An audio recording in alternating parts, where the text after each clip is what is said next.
Nagising si Sang-woo sa kanyang pagkabagsak, at nakita niya ang isang malaking butas sa kanyang apartment. Siya'y naging paralisado sa takot, habang nasasaksihan niya ang mga kawan ng mga halimaw na lumalabas mula sa mga portal na lumitaw mismo sa tabi ng kanilang apartment. Nakita niya ang isang halimaw na gumagawa ng isang pag-atake na nakatutok sa kanyang apartment, at ilang sandali, si Sang-woo ay natauhan, ngunit huli na at nailunsad na ang pag-atake. Tinatawag niya ang mga miyembro ng kanyang pamilya, ngunit nakahiga sila sa lupa at hindi tumutugon. Ang pag-atakeng iyon ay talagang tumama sa kanila, pero isa sa kanyang mga clone ang nagprotekta sa buong pamilya mula sa pagsabog, na nailigtas ang buong pamilya ngunit namatay ang clone sa proseso.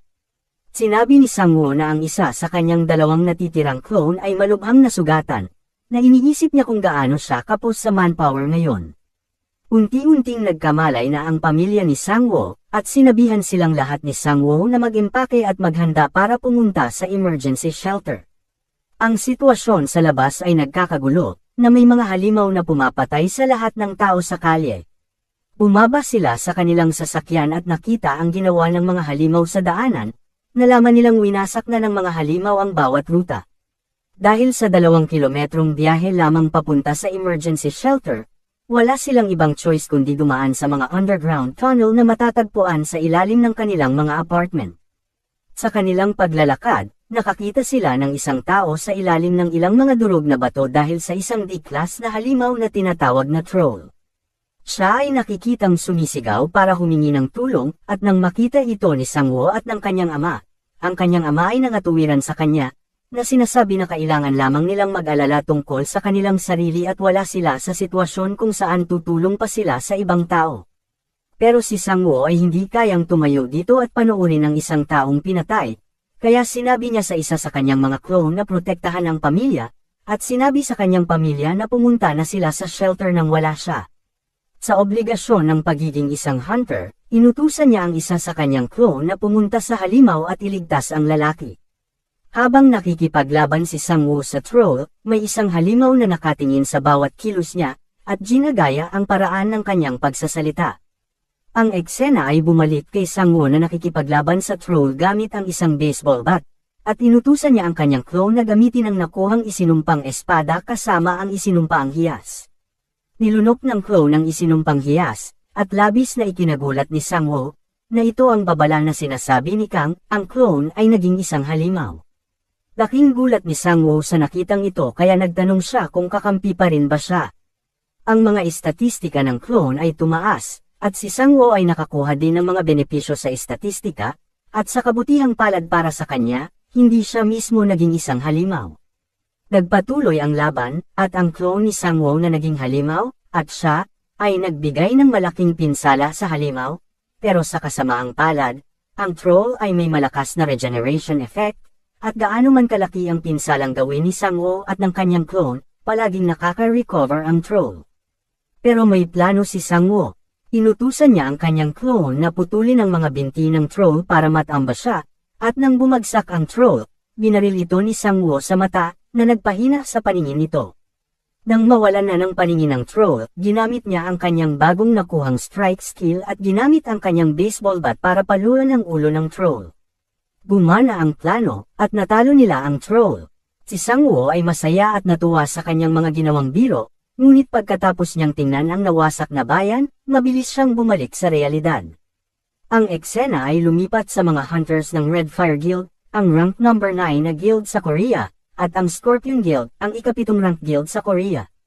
Na nakikita silang nakikipaglaban sa kawan ng mga halimaw, ngunit ang iba ay nagnanakaw ng mga kagamitan sa halip na team na tumulong sa mga tao.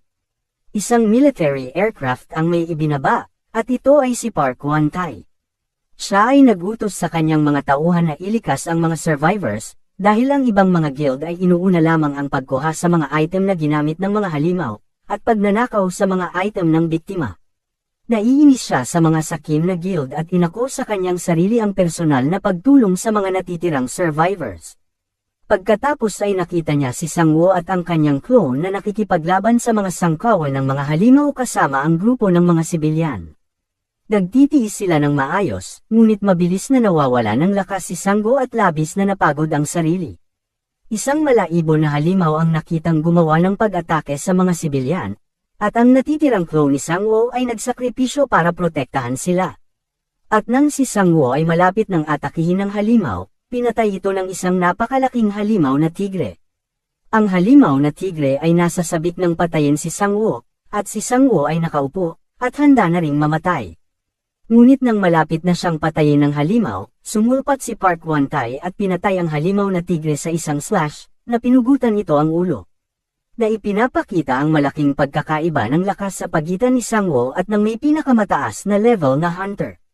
Lumipat muli ang eksena sa mga shelter kung saan naruroon ang nanay, tatay, kapatid na babae, at clone ni Sangwoo.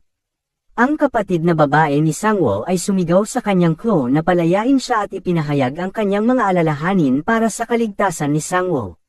Ngunit dahil sa nakapaloob ito sa utos ni Sangwoo, hindi siya binitiwan ng clone.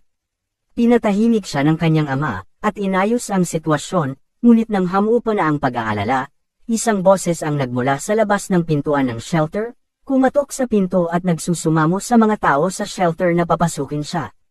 Nag-uusap ang mga tao sa shelter, at sa kanilang mga kaalaman, hindi alam ng taong ito ang password sa likod ng pinto. Gamit ang camera, nakita nila ang imahe ng isang tao sa likod ng pinto, at sa tingin ng kapatid ni Sangwoo ay si Sangwoo yun.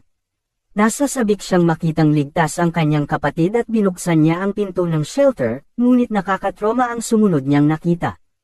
Ang halimaw na tumitingin kay Sangwoo kanina ay gumamit ng patay na katawan bilang isang puppet, at epektibong nalinlang ang lahat, at dadalhin na sila sa kanilang kamatayan. Ang halimaw ay nakikitang nakakatakot na nagpapasalamat sa kapatid ni Sangwoo sa pagpapasok sa kanya, at ang eksena ay biglang umitim. Ang mga tao sa shelter ay nakikitang tumatakbo palayo sa takot, at sinalakay ng clone ni Sangwoo ang halimaw, ngunit nawasak lamang ang kanyang dagger dito. Ang halimaw ay may matulis na sting na parang dagger, na sinaksak dito ang clone at malungkot na tinamaan din ang kapatid ni Sangwoo. Lumabas ang emergency protocol, at nagsimulang magsara ang mga pinto ng shelter. Nakita ito ng clone ni Sangwoo at ginamit ang sarili upang mailayo ang halimaw sa loob ng shelter, na nagsakripisyo para dito. Bumalik ang eksena kay Park Hwan-tae at kay Sangwoo. Nagulat si Sangwoo nang makita kung gaano kalakas ang taong ito, at inabot ni Park ang kanyang kamay at tinulungan siyang tumayo. Nag-usap sila ng kaunti, at talagang humanga si Park kay Sangwoo at nagtanong kung ano ang kanyang kakayahan. Ngunit sa sandaling sasabihin sa kanya ni Sangwoo, naramdaman niya ang pagkakaugnay niya sa kanyang natitirang clone na ito'y nawala, at agad na pumunta sa shelter, na walang ibang pagpipilian kundi gamitin ang isinumpang maikling espada. Nakahiga ang kapatid na babae ni Sangwoo sa sahig ng shelter, at ang kanyang mga magulang ay umiiyak at nagsusumamo na may tumulong sa kanila. Pinuksan ng halimaw ang pinto, at lahat ng survivors ay nawawalan na ng pag-asa. At nang malapit na itong umatake, biglang lumitaw si Sangwoo para iligtas sila.